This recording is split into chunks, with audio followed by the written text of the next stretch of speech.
Hola amigos de la red iberoamericana, el derechoinformático.com. Muchísimas gracias por estar allí nuevamente.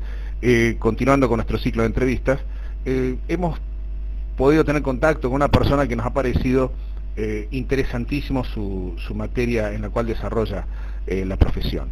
Ella es María Laura Quiñones Urquiza. María Laura Quiñones Urquiza es, entre otras muchas cosas, es criminóloga y criminalística y es diplomada en Derechos Humanos. Es perfiladora criminal. Eh, Ver qué es perfilador criminal, bueno, y leyendo un poco sobre el tema nos ha dado muchísima curiosidad y veremos si ella nos puede explicar un poco. ¿Qué tal, María Laura? Muchísimas gracias por estar allí. No, muchas gracias a vos por la invitación, Guillermo. María Laura, ¿en qué consiste ser criminóloga o perfiladora criminal? En realidad, la criminología lo que estudia es el delito, el delincuente, la víctima, las medidas de rehabilitación y de prevención en lo que tiene que ver con conductas criminales, todo lo que es criminalidad. Mi especialidad está más enfocada hacia la criminología forense, es decir, el estudio del delito, la víctima y el victimario, y no en lo restaurativo, o sea, lo que tiene que ver con rehabilitación y prevención. Bien, por ahí coincidís conmigo que no es una especialidad común, o que yo por lo menos es la primera vez que escucho un perfilador criminológico, más allá de los CSI estos que aparecen en la tele. ¿Cómo surge tu interés en este tipo de especialidad?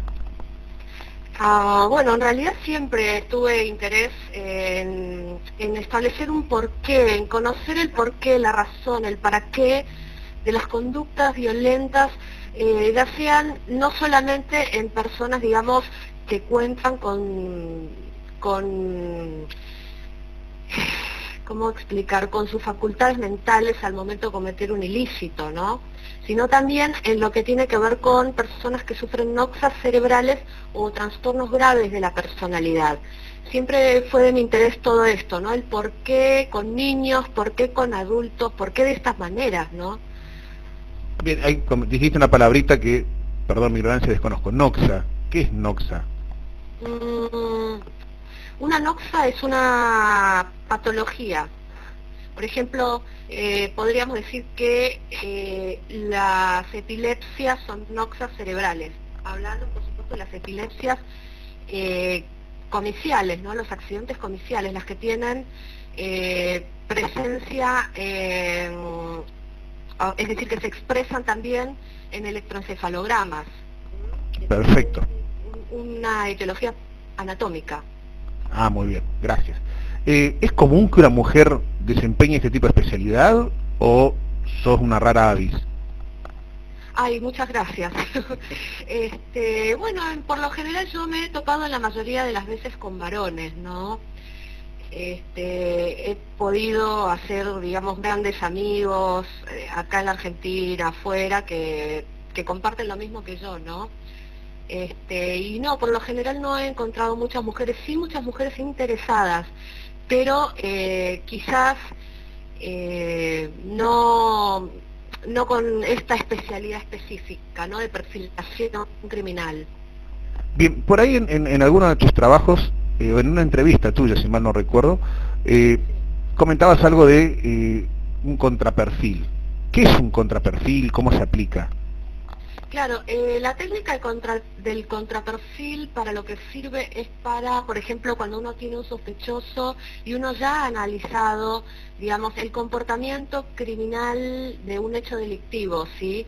Es decir, ya has hecho un perfil sobre la persona que pudo haber hecho esto, de quién se pudo haber tratado. Cuando ya tenés un sospechoso, es decir, si existe alguna consistencia entre la personalidad del sospechoso, quizás su historial delictivo, y lo ocurrido con anterioridad. Es decir, es muy raro, por ejemplo, una persona que nunca robó y a los 40 años tiene un empleo, tiene absolutamente todo, que de pronto incurra en este tipo de conductas, ¿no?, agresivas de pronto. O sea, es como buscar un poco en la historia de la personalidad, la historia biográfica de esta persona y los hechos delictivos. Es decir, si es una persona, por ejemplo, que normalmente se asusta con ver sangre y de pronto se le acusa de algo que es un homicidio, por ejemplo, donde la sangre abunda, ¿no? Clarísimo. De eso se trata. De esto sería algo parecido a una autopsia psicológica, o qué sería una autopsia? ¿Se hacen autopsias sobre la psiquis del sujeto? Claro, la autopsia psicológica, mira, es una de las herramientas del profiling, del criminal profiling.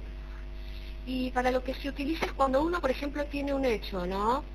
Donde es un hecho, por ejemplo, un homicidio de dudosa criminalidad, es decir, donde se presume que hay un crimen, que se ha afectado un crimen.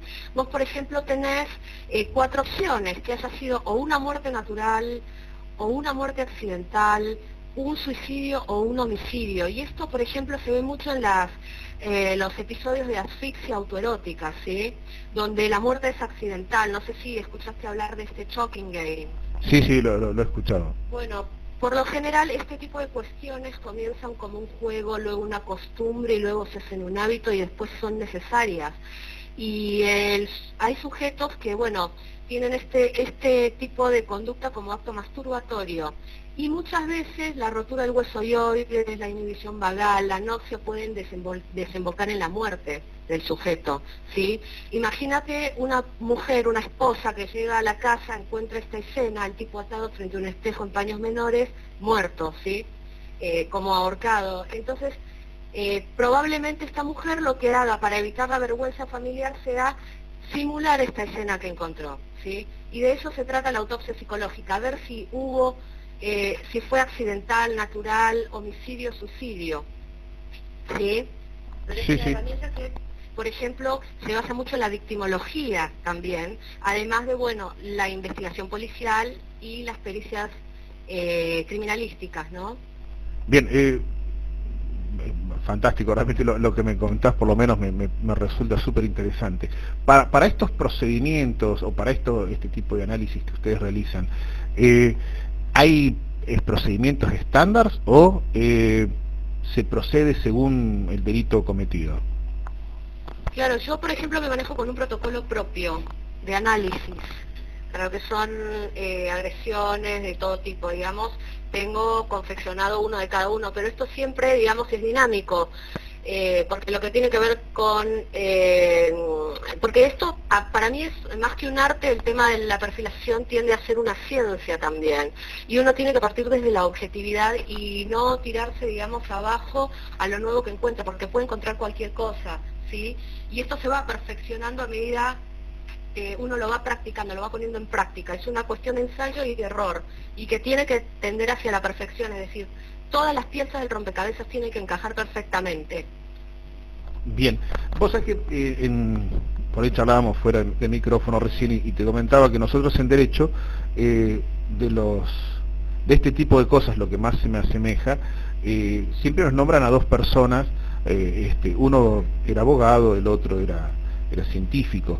Lo que queríamos saber, lo que quería preguntarte es, Garofalo y Lombroso, los del fenotipo criminal, ¿es algo emparentado a lo que vos hacés? ¿Fueron los precursores de esto, podría decirse? Claro, lo que se le atribuye al César el Lombroso, más que nada, es que él, con su, digamos, estudio sobre el atavismo, ¿sí? Es decir, un fenotipo muy especial, como por ejemplo se decía que el petiso orejudo era el paradigma lombrosiano, ¿sí? Sí. Determinados sujetos con determinadas características físicas tienden a a ejecutar determinados actos delictivos, ¿sí? Lo que se le da al Lombroso, digamos, la corona que se le da es que la criminología antes que él era, digamos, una ciencia hermana de la filosofía, pero es Lombroso el que le da algo fáctico, algo, digamos, en la realidad y que no corresponde al mundo abstracto, sino que muestra algo tangible, algo que en su momento era, digamos, interesante, una teoría, una hipótesis bastante potable para esos tiempos, y él le da el rigor científico a la criminología.